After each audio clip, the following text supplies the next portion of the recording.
ministère à liboso nzamba pesio mama, ministère à liboso nzamba pesio papa, liba les a ministère à liboso esengeli o gérer. Est-ce que vous avez maturité? Est-ce que vous avez connaissance spirituelle? Est-ce que vous avez sagesse au Bible ezali ko senga tozala yango poto ba ko bâtir ndako libala. La Bible dit mon peuple périt pour manque de connaissance. Une femme sage bâtit sa maison. Il s'agit de quelle sagesse, mes bien-aimés dans le Seigneur? Nzamba zoloba ete sagesse ya maloba na ye, sagesse ya application ya maloba na ye, sagesse ya kotia ye na ndako libala, sagesse ya koyeba kotia nzambe priorité na yo liboso. Pamba te kolo libala soko tie priorité ya yende mutako kamba yo na ndako libala na yo.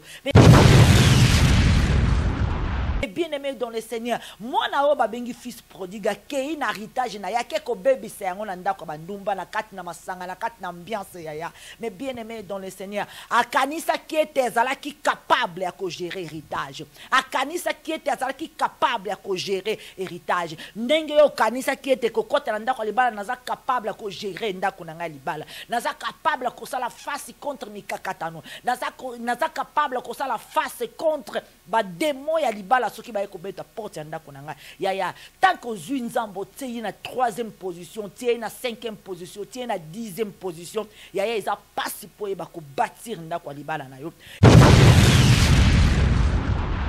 Nzamba za na quelle position na vie na yo? Mais bien-aimé dans le Seigneur, tozo we la héritage à libala, tozo we la héritage à ndako libala, tozo we la héritage ya pete na mosapi, tozo we la héritage ya robe ya pembe kokota na église ya me toza na mayele te, toza na sagesse te ko bâtir ndako libala.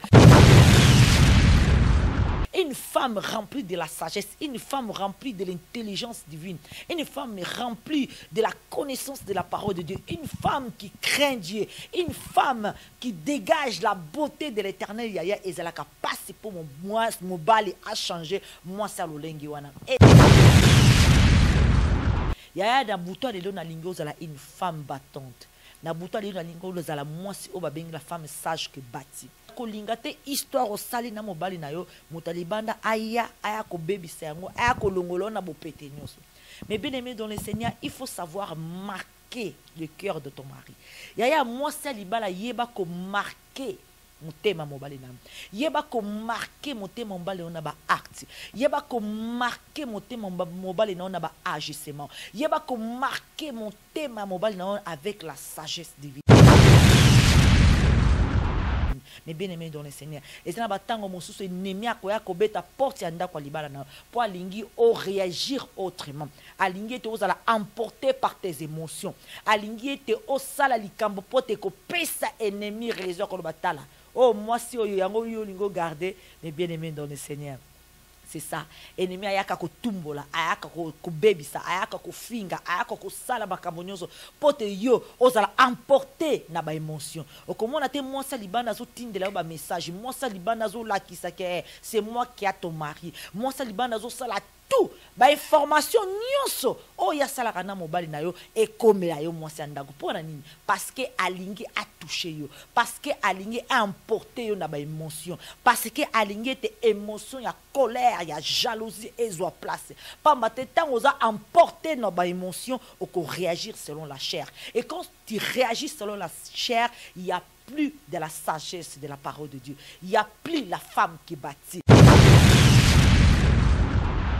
Une femme sage, et ça moi si o aeba kotia nzambe liboso, une femme sage, et ça moi si o a commis sa nzambe priorité na ye. Pamba te Bible lobi, fais de l'Éternel tes délices, il te donnera ce que ton cœur désire. Nebe te motema na o ezakoluka kimia, motema na o ezakoluka kimia na ndako libala na o, motema na o ezoluka stabilité, motema na o ezoluka bonheur, motema na o ezoluka paix. Mais bien aimé dans le Seigneur, mais bien aimé dans le Seigneur, commis sa nzambe priorité na yo, fais de l'Éternel tes délices. Et il dit tout simplement nzambe aza la priorité na yo na nyonso ya yo. Nzambe tanga zo comme priorité na vie na yo, yo komona ke makambo ozo ko tumisa bomo na yo. Nzamba banda kolongola yango moko na moko.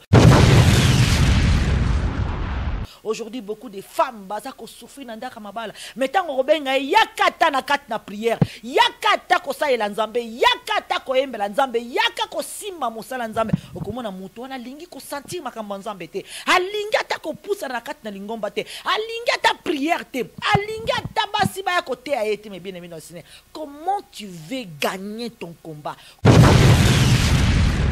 Comment tu peux déloger l'ennemi du mariage? Okokate, okolongate, okolongate, okolongate, oboyi nzambe, yemo kele na libala, oya zana sirance libala non na maboko, yo boyi nzambe, oboyi kosala nzambe priorité na yo, ya libala na yo ekozala toujours na tengu tengu. Libala, libala, bolingo, mariage. Libala, libala, bolingo, mariage.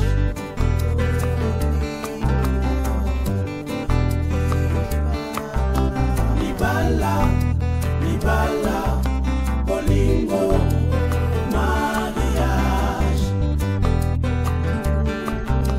Libala, libala, bolingo, mariage.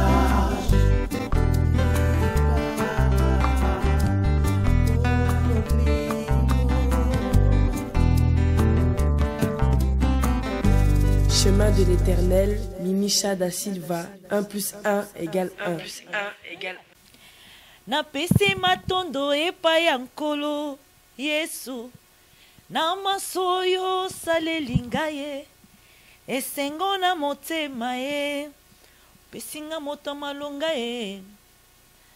Shalom peuple de Dieu, shalom les enfants de Dieu, bienvenue dans cette émission Affaires Mariage Nalokota Yalingala na moko na lelo ensemble na bino toye koyekola ensemble na bino toye pote nzambe azana quelque chose de spécial ya koebisa babalani ba fiancé ba oyo un jour baza ko envisager bakota ndako ya libala. Shalom na ba o nyuso balingaka Misha da Silva, shalom na ba abonné, shalom na ba o nyuso ba commentaka ba message na biso o nyuso baza toujours fidèle na poste ya koyoka nini o nzambe aza na koyebisa babalani. En tout cas na buto lelo bozala connecter ensemble, on va décortiquer la parole de Dieu dans ce qui concerne les mariages.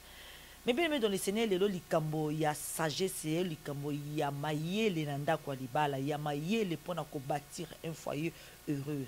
Mais bien aimé dans le Seigneur, en tout cas na mokona lelo naye vraiment ko partager quelque chose pour ngana ebiete Isaïe ya motuya o lelo ezosala faute monene na ba couple ya lelo. Mais bien aimé dans le Seigneur, likambo bengi sagesse. Sagesse ayanda sagesse na domaine ya libala. Mayele na ndako ya libala. Mais bien aimé dans le Seigneur, et ça important na moya lelo koza na mayele na ndako ya libala, koza na sagesse na ndako ya libala. Mais bien aimé dans le Seigneur, koza na maturité pour na ko gérer libala.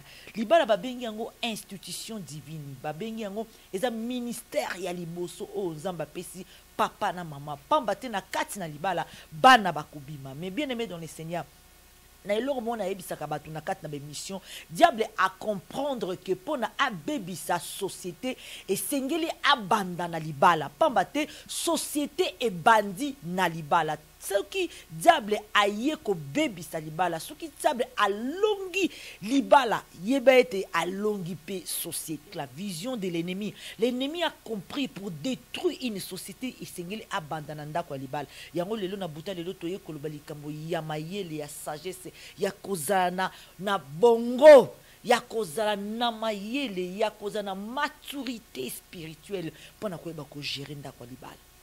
Et bien aimé dans le Seigneur, j'aimerais dire à quelqu'un aujourd'hui qui me regarde, oh nyoso landangai, oh peut-être azananda kwa libala, oh peut-être azo kwa, oh peut-être nana kotite mais lobby à kokota. Yaya nabuto lelo na inkoloba ete ke soki onyo, soki oboyi maturité spirituelle. Mais bien aimé dans le Seigneur, ça sera difficile de faire face contre tous ceux qui viennent nous attaquer dans les mariages. Mais bien aimé dans le Seigneur, balobi libala tango eza ko bande ezalaka toujours bonheur, mais eba ete katina yango mais kakatana makasi pe ya lolenge ya ndenge na ndenge efandi na kati na libala pona koyeba ko bâtir ya esengolo za na sagesse. La Bible dit dans le livre de Proverbes 14:1, la femme sage bâtit sa maison. Yaya, quelle sagesse la Bible est en train de nous parler. La Bible parle de la sagesse, yaya, de la sagesse divine, parle de la maturité spirituelle.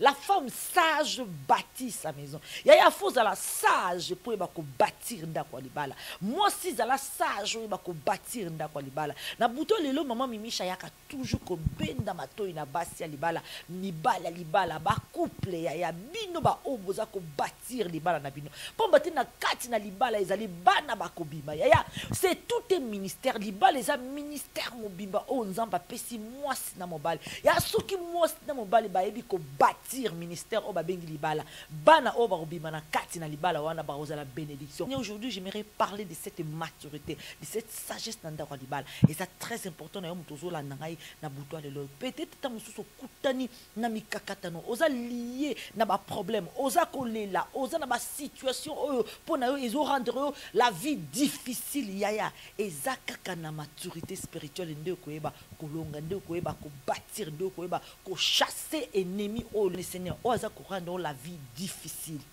Mais bien aimé dans le Seigneur, tout se rappeler biso banso na buto lelo li solo il y a le fils prodigue. Livre à Luc 15 tobani na 11 tina 32 ba betela biso li solo ya parabole ya fils prodigue.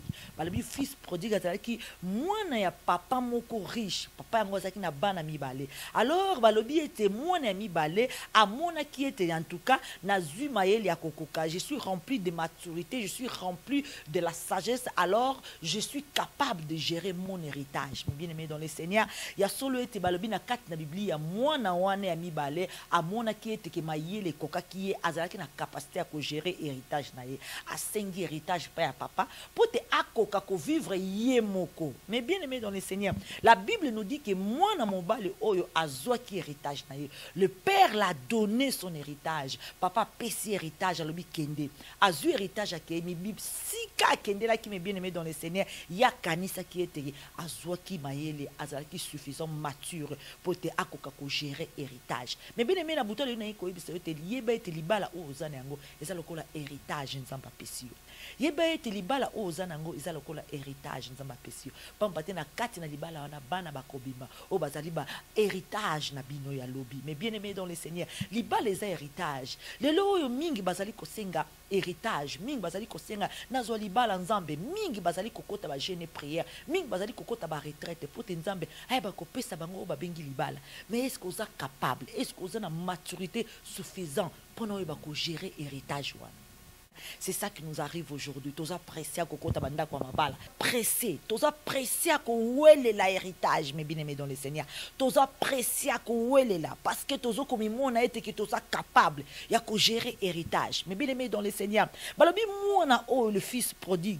Fils prodigue azo héritage akenda membi sika kei akeko bebi sa héritage na ye na ndako ya basi ya ndumba na masanga na ba feti na ba ambiance ya mbongo nyonso o ezalaki héritage na ye esila kate esili. Mais bien aimé dans le Seigneur, les mariages c'est un héritage. Les mariages c'est un héritage. Pambate zali ministère ya liboso ministère ya liboso o nzamba pesa ka ba couple. Ministère ya liboso nzamba pesi yo mama. Ministère ya liboso nzamba pesi yo papa. Libala les ministère ya liboso esengelo gérer. Ba dégâts. Mais bien aimé dans le Seigneur, mais bien aimé dans le Seigneur, est-ce que vous êtes capable ya ko gérer libala na yo? Est-ce que vous avez maturité? Est-ce que vous avez connaissance spirituelle? Est-ce que vous na sagesse au Bible ezali kosenga tozala yango pote ba ko bâtir ndako libala. La Bible dit mon peuple périt pour manque de connaissance. Une femme sage bâtit sa maison. Il s'agit de quelle sagesse, mes bien-aimés dans le Seigneur? Nzamba zoloba ete sagesse ya maloba na ye, sagesse ya application ya maloba na ye, sagesse ya kotia ye na ndako libala, sagesse ya koyeba kotia nzambe priorité na yo liboso. Pamba te kolo libala soko tie priorité ya yende mutako kamba zamba yo na ndako libala na yo. Mais bien aimé dans le Seigneur, moi na o babengi fils prodigue kei na héritage na ya ke ko baby se yango na ndako bandumba na kati na masanga na kati na ambiance ya. Mais bien aimé dans le Seigneur, akanisa qui était ezalaki capable ya ko gérer héritage. Akanisa qui était ezalaki capable ya ko gérer héritage. Ndenge yo kanisa qui était ko kota na ndako libala naza capable ya ko gérer ndako na ngai libala. Naza capable ya ko sala face contre mikakatano. Naza capable ko sala face contre ba démon ya libala soki ba ekobeta porte ya ndako na ngai. Ya tant que ozui nzambo tie na 3e position, tie na 5e position, tie na 10e position, ya eza passe po e ba ko bâtir ndako libala na yo.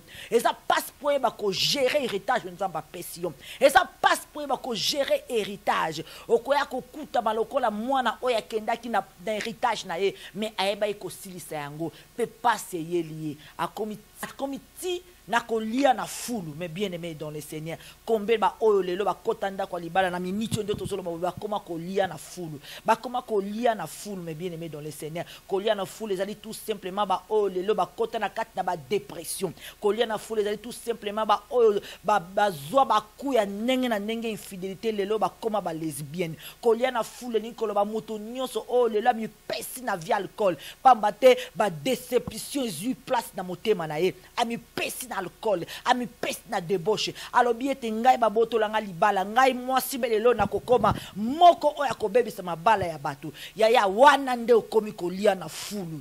Wana nde okomi kolia na fulu. Mais bien aimé dans le Seigneur.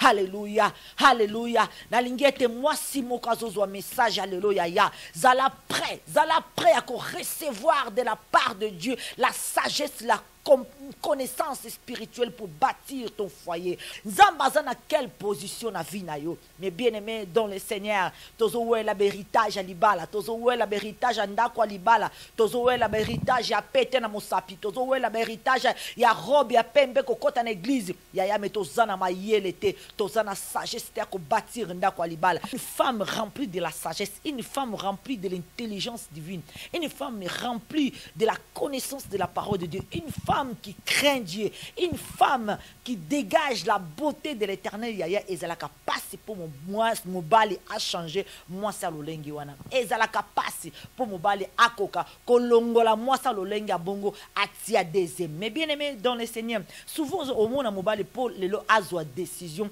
aboya moi c'est ndako mi le kaka toujours na oyo ezali évaluation. Mobali ye moko pona alongola mwasi na ya ndako akeno kozwa deuxième bureau atia ye na ndako libala ya mibali nyonso bayeba akosala évaluation. Mibali oyoka mobali pa alongola mwasi na ndako abandi kotala nano parcours ya ye na mwasi na yalbe mwasi na nga ndako to viva boye to leka na ba difficulté boye mwasi na nga limbisa ngai to sala boye mwasi na nga joie sagesse makasi la famille na ngai ba sala boye mwasi na ngai ba ko résoudre likambango mwasi na ngai na ba problème nyos to zo banda to fanda na ye 20 to fanda na ye ba problème nyos to zo en tout cas mwasi na nga a joie rôle makasi mwasi na nga ayeba ko résoudre ba problème ebele o nga moko na kokate mwasi na ngai na sala mababi wa limbisa ngai mwasi na ngai yaya mobali pa longola mwasi na ya ndako po atia likango libanda ya alekaka neva mibali nyonso balekaka na évaluation. Balobi la femme est censée yende mutayeba ko détruire libala na ye na maboko na ye moko par rapport à caractère, par rapport à ba comportement, par rapport à ba agissement mosusu. Ya yo mona mobali po longola mwasi ya ndako atia oya libanda, c'est ko oya ndako azalaki vraiment une femme essentielle. Balobi une femme essentielle, elle détruit son foyer avec ses propres mains. Ya da buto de na lingo zala une femme battante. Na buto de na lingo zala mwasi o babengi la femme sage que bâti. Ya cette histoire yaya kolinga te histoire osali na mobali na yo mutalibanda aya ko bebisa yango aya ko longolo na bopete nyonso. Mais bien aimé dans le Seigneur, il faut savoir marquer le cœur de ton mari. Yaya mwasi libala yeba ko marquer motema mobali na yeba ko marquer motema mobali na ba acte yeba ko marquer motema mobali na ba agissement yeba ko marquer motema motema mobali na avec la sagesse divine. Mais bien aimé dans le Seigneur, et ça na batango mosusu ennemi akoya kobeta porte ya ndako libala na po alingi o réagir autrement. Alingi te ozala emporté par tes émotions. Alingi te osala likambo po te ko pesa ennemi raison ko batala. Oh moi si oyo yango yo lingo garder, mais bien aimé dans le Seigneur. C'est ça. Ennemi ayaka ko tumbola, ayaka ko bebisa, ayaka ko finga, ayaka ko sala makambo nyonso pote yo ozala emporté na ba émotion. Okomona te moi sa libanda zo tindela ba message, moi sa libanda zo lakisa ke c'est moi qui a ton mari. Moi sa libanda zo sala tout ba information nyonso o ya sala kana mobali na yo e komela yo moi sa ndago pona nini parce que alingi a touché yo, parce que alingi a emporté yo na ba émotion, parce que alingi te émotion ya colère, ya jalousie ezo place pamba te tant oza emporté na ba émotion ou ko réagir selon la chair, et quand tu réagis selon la chair, il y a plus de la sagesse de la parole de Dieu. Il n'y a plus la femme qui bâtit. Il n'y a plus la maturité spirituelle. Et là, les conséquences, les conséquences, les conséquences, mais bien aimé dans le Seigneur, femme sage, bâtis ta maison. Femme sage, bâtis ta maison. Zambazo zelayo ozomaye pour bâtir ndakwa libala na yo. Zambazo zelayo pour bâtir un foyer. Mais bien aimé dans le Seigneur, une femme sage, et ça moi si o aeba kotia nzambe liboso, une femme sage, et ça moi si o a commis sa nzambe priorité na ye. Pamba te Bible lobi, fais de l'Éternel tes délices, il te donnera ce que ton cœur désire. Nebe te motema na o ezakoluka kimia, motema na o ezakoluka kimia na ndako libala na o, motema na o ezoluka stabilité, motema na o ezoluka bonheur, motema na o ezoluka paix. Mais bien aimé dans le Seigneur, mais bien aimé dans le Seigneur, commis sa nzambe priorité na yo, fais de l'Éternel tes délices. Et il dit tout simplement nzambe aza la priorité na yo na nyonso ya yo. Nzambe tanga zo koma priorité na vie na yo, yo komona ke makambo ozo ko tumisa bomo na yo. Nzamba banda kolongola yango moko na moko. Pamba te eza désir a motema na yo. Nzamba ko kota na désir a motema na bi mwana na nga zo luka kimia na libala. Mwana na nga zo luka kimia na ndako libala na ye. Mais lokola mwana na nga akomisa ngai nzambe na ye priorité, alors bitumba na ye eza bitumba na ngai. Mais bien aimé dans le Seigneur,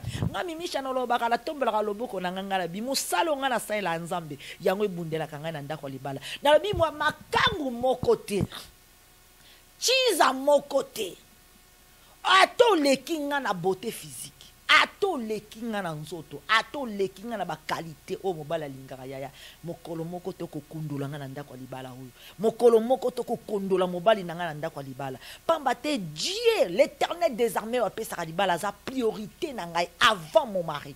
L'Éternel des armées o simba libala na nga aza priorité yaya na nako na libala na ngai na kat na souffrance yaya na se plongeant na kat ya ministère ya musique, na kat ya ministère ya adoration, na kat na ba instrument ya na banda ko beta drum, na banda ko beta bunda, na banda ko beta piano, pamba te na koluka kimia na ndako libala na kima na mosala ya nzambe. Et tant on a komisa ki nzambe priorité na ngai na lobaki ete bino ba makango ezali kambo atan. Ezali kambo atan, ezali kambo atan, ezaso likambo na ngate comme likambo ya nzambe. Mais bien aimé dans le Seigneur, mais bien aimé dans le Seigneur, zo ba liloba moko mwasi moko atindela ngaloba na ngaete. Yo moto sambela nzambe butu mo, yo moto kenda ka église tango nyoso tanga ka Bible. Yango nzamba nga mona souffrance na ote. Nzamba nga mona souffrance na ote pas longolo na kat na souffrance. Mais bien aimé dans le Seigneur, mukona yoka liloba ona binzambe il s'adresse à toi mon Seigneur. Mukona yoka liloba ona binzambe zali kambo na yo bazo bwakela onde bambwakela. Mukona yoka liloba ona binzambe wane za komba na yo bazo lobela nde yo bazo lobela nga ite ngande na kokanga makaka na mosala nzambe. Mais bien aimé dans le Seigneur, aujourd'hui beaucoup de femmes baza ko souffrir na ndaka mabala metango robenga yakata na kat na prière, yakata ko saela nzambe, yakata ko embela nzambe, yaka ko simba mosala nzambe. Okomona mutu wana lingi ko sentir makambo nzambe te, alingi ata ko poussa na kat na lingomba te, alingi ata prière te, alingi ata basi ba ya côté a été. Mais bien aimé dans le Seigneur, comment tu veux gagner ton combat? Comment tu veux chasser les tisa ou azako baby salibala nam? Comment tu peux déloger l'ennemi du mariage? Okolongate, okolongate. okolonga te oboyi nzambe ye mokele na libala oyo aza na assurance ya libala no na maboko yo boyi nzambe oboyi kosala nzambe priorité na yo ya libala na yo ekozala toujours na tengu mais bien aimé dans le Seigneur j'espère que liloba ya lelo oyo eza koyipesa biso mayele po toyeba kosala face contre l'ennemi du mariage yaya yeba kotia yango en pratique. C'est Mimisha da Silva moto azotalisa bino maloba oyo eza moto asouffre mingi na ndako ya libala moto azotalisa bino maloba oyo eza moto diable abeta ba chicote na niveau moko vous pouvez jamais imaginer. Mais bien aimé dans le Seigneur moto azotalisa biso moto azotalisa bino maloba oyo eza moto babengi blessé de guerre oyo nalobaka ete diable azana eloko mosusu ya sikate akoki kobetanga onga Mimisha na zwa yango te. Mais bien aimé dans le Seigneur baku nyonso na zwa yango na meka baku nyonso tout. Mais bien aimé dans le Seigneur nyonso wana ezalaki tout simplement une préparation oyo nzambe aza kobongisa ngai po tayeba ete lelo nga Mimisha na kofanda na kiti oyo mpona te ayo mama oza na ndako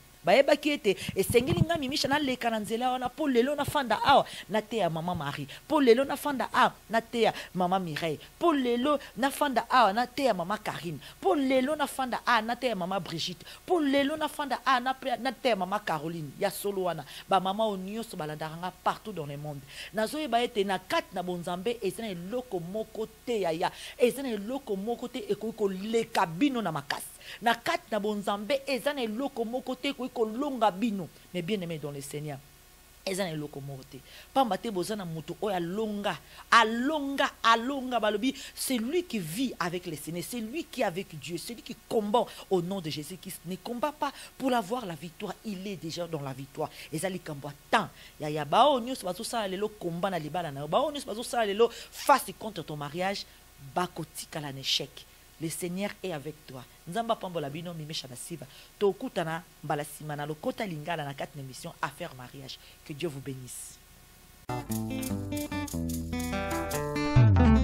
Libala, bolingo, mariage. Libala, bolingo, mariage.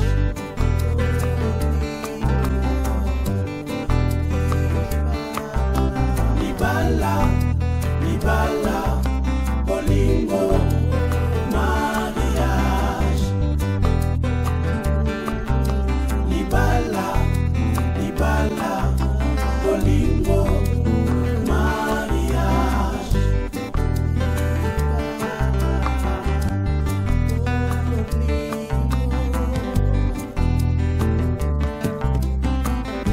Chemin de l'Éternel, Mimisha da Silva, 1 + 1 = 1.